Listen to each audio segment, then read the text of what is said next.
A nightmare is to follow your dream. Are you fucking crazy?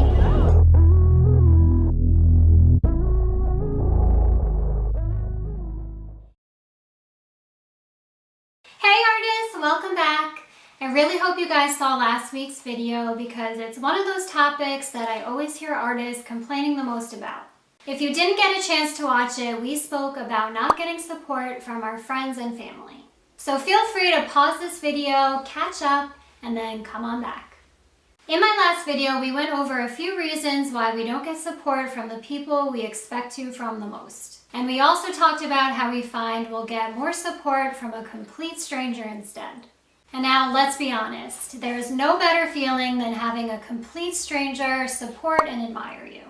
But let's get real about something. With every beautiful thing, unfortunately, there's always that not so beautiful thing that comes along with it. And that's what I want to talk about in today's video. When it comes to getting support from strangers, we have to be aware of the creepy ones. You know, the ones that are a little too obsessive, a little too attached, and a little too demanding. And let's not forget, a little too sleazy. Having a fan is great, and that's what we as artists are aiming for. But there's a big difference between a fan and an obsession. I've had people and experiences where someone I thought who was innocent, loving, and supportive turned out to be controlling, rude, and an obsessive person. They started to expect way too much of me, and it got very out of hand. For example, they would message me very, very often. They would ask to meet up, and eventually became very open and a little too personal. They started to rely on me a bit too much. Meanwhile, this was a complete stranger. But because I was friendly and appreciated their support, I allowed it to get too far until I realized it needed to stop. As artists, I believe we can get a little too appreciative when somebody likes our hard work and shows us support.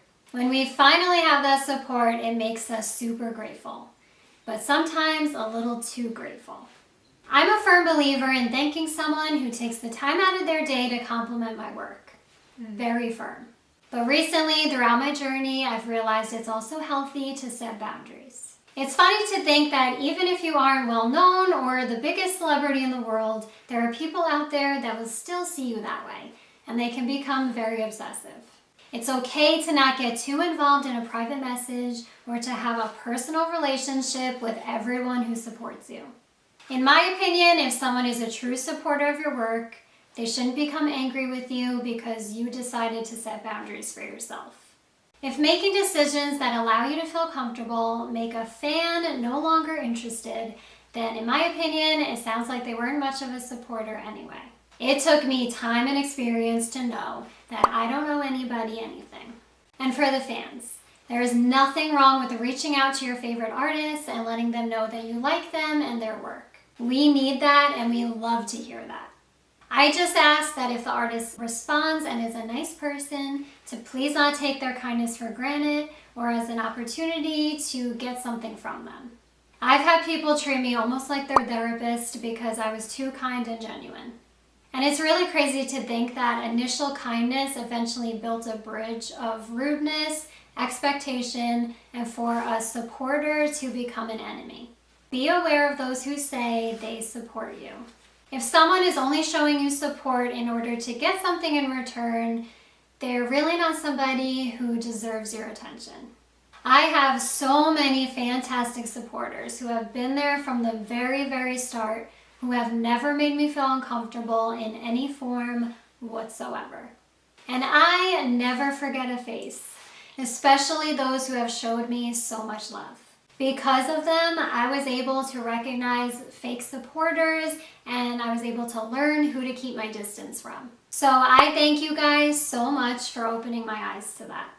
So like I said, when it comes to those creepy followers, there's always the obsessive ones, there's the ones that really want something from you, and the ones that can become controlling, demanding, but I also mentioned the sleazes.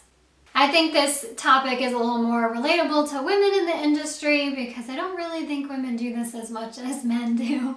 But I've had a lot of experiences where you get a private message from someone, you open it up, and the first thing you see is what you don't want to see.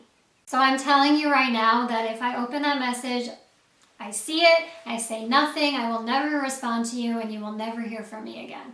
I don't know who thinks that that's a good idea or a good way to start a conversation, but it's not. Stop. It's really just a good way to get yourself blocked and never spoken to again.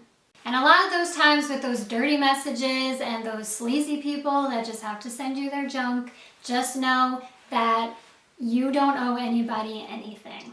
No matter if they respond to you like, hey, like, why aren't you saying anything back? Or, well, you're not that pretty anyway, because now they're offended. Just know that you don't owe anybody anything.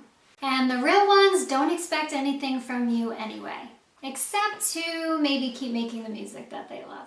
Thank you all for watching and joining me again. I'm so grateful for this little community that we're building together. If you guys have any topics that you want me to talk about, please let me know, and don't forget to subscribe. Have an awesome week and beware the DM. I'll see you guys next Tuesday.